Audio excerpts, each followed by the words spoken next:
Raquel Garrido, bonjour. Donc vous êtes toutes les semaines dans Les Terriens du dimanche sur C8 et vous publiez un livre, Manuel de guérilla médiatique, on vient de le dire. Alors, au départ, vous êtes avocate, mais alors maintenant, vous êtes éditorialiste, polémiste, star de télévision, révolutionnaire infiltré dans les médias. C'est quoi votre job? J'ai beaucoup de chance, c'est qu'en tant qu'avocate, je peux faire tout le reste, bien sûr.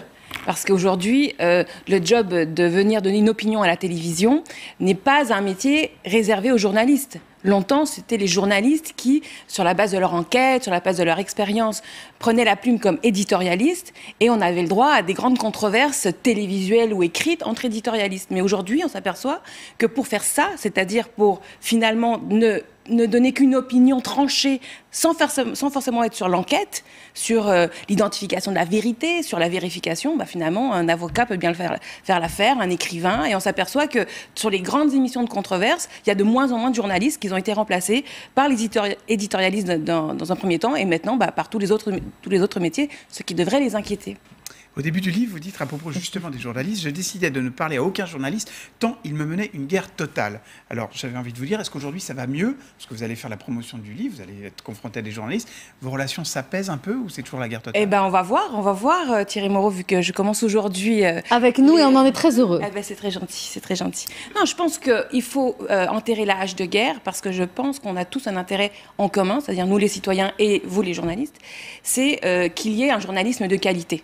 Moi, en tant que citoyenne, j'ai besoin d'allumer la télé et que dans le poste, il y ait des personnes qui soient de bons journalistes pour pouvoir avoir accès à... c'est quoi un bon journaliste? Un bon journaliste, c'est quelqu'un qui a les moyens d'enquêter quand il a besoin de le faire, qui a la possibilité de dire non à des consignes trop autoritaires de la rédaction en chef qui va lui dire tu vas faire le énième article moutonnier sur tel sujet qui fait le buzz, tu vas mettre une titraille putaclic, tu vas... Bon, voilà. Vous pensez qu'aujourd'hui, le métier de journaliste, c'est plus ça et que maintenant, on est obligé d'obéir aux ordres de nos rédactions et qu'on est plus libre? Je pense qu'en effet, à une époque, quand on était trop dans la précipitation qu'on se faisait convoquer dans le bureau du rédac-chef pour des raisons déontologiques. Et aujourd'hui, je pense que c'est à peu près l'inverse. Si vous ne faites pas vos 10-15 articles dans la journée, vous risquez la porte. Alors évidemment, toutes les rédactions à Paris ne se valent pas. Vous avez 380 journalistes au monde. Et puis vous avez de l'autre côté du spectre des sites web qui sont animés par des algorithmes. Des algorithmes.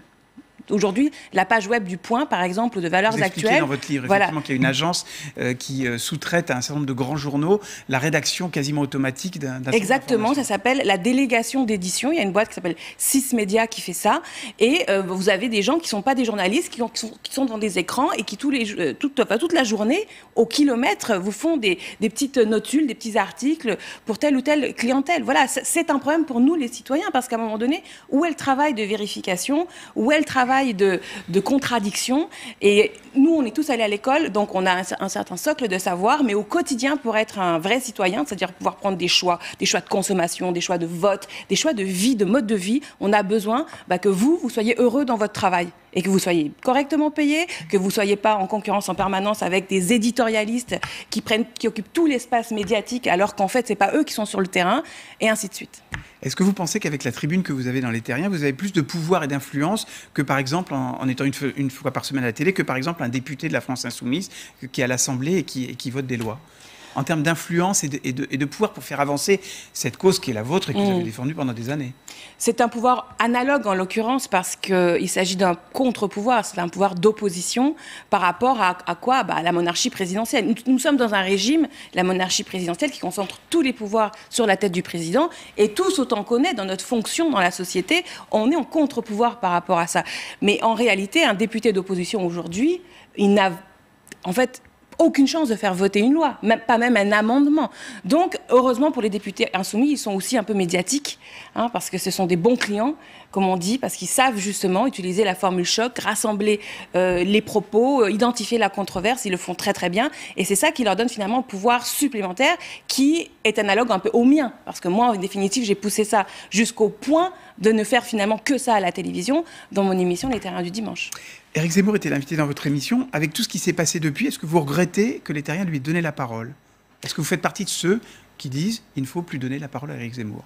Je pense que le fait d'inviter Éric Zemmour doit poser des problèmes déontologiques à quiconque l'invite. C'est une évidence. Après, je ne veux pas prêcher pour ma paroisse, mais il me semble qu'inviter Éric Zemmour sur une émission qui est montée est plus simple qu'en direct. Parce qu'en direct, il faut pouvoir lui réagir sur le champ s'il dit une horreur. Tandis que quand c'est monté, ce qui était le cas, en tout cas la semaine dernière, quand il a eu ses propos absolument odieux, ils ont pu être coupés. Donc la problématique est un peu diverse. Mais en définitive, moi, je ne suis pas pour la censure. Je pense que cette mouvance, l'extrême droite, fait 20%. Non pas des Français, parce qu'il y a beaucoup d'abstentionnistes, des gens qui votent blanc, qui sont très loin de la politique, mais des électeurs, et qu'à partir de là, si on commence à faire une liste noire des gens qui ne sont plus invités, ça va jusqu'où? Marine Le Pen? Bon. Nous, tous les dimanches, avec Monia Cachemire, nous débattons avec Gilles-William Goldnadel. Gilles-William Goldnadel est une figure de cette mouvance. Bon, on l'a accepté. Et on sait qu'il y a quelque chose qui est à la fois une sorte de médiation, d'apaisement, mais on est obligé parce qu'on représente la société française. Moi, comme insoumise, je représente aussi un morceau de la société française, de ses opinions. Et il faut pouvoir combattre. Et souvent, on critique les clashs. Moi, je trouve que le clash, pour le clash, ça ne sert à rien. Mais la controverse, oui, la controverse, ça aide à réfléchir. Alors, à la fin du livre, vous écrivez « Je me serais bien vu continuer la politique et la télé en même temps ».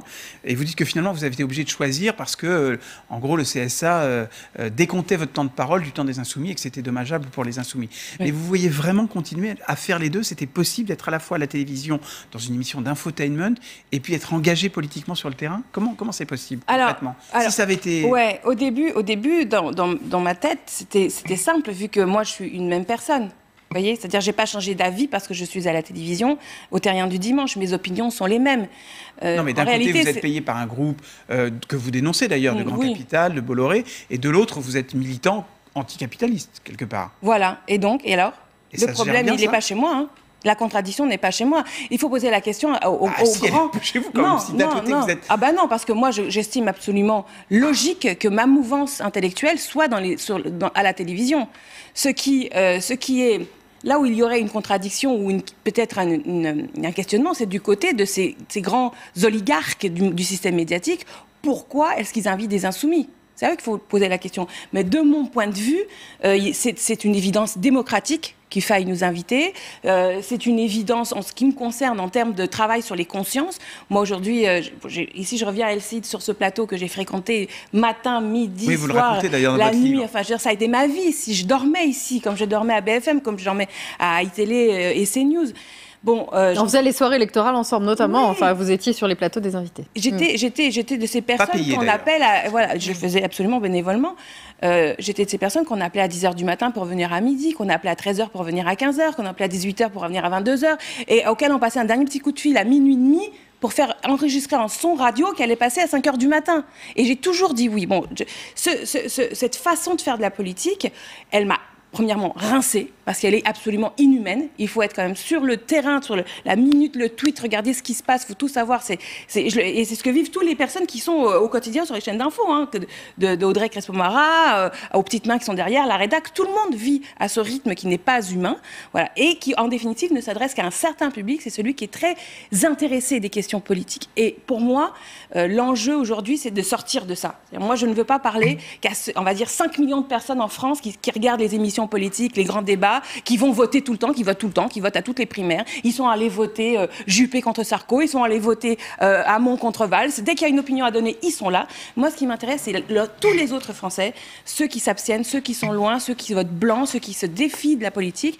et ils sont plutôt devant les émissions d'infotainment, déjà, comme les Terriens du dimanche ou autres, et encore plus dans les émissions de divertissement ou le sport, par exemple. Merci Raquel d'être venue ce matin Mais merci à vous de m'avoir invitée.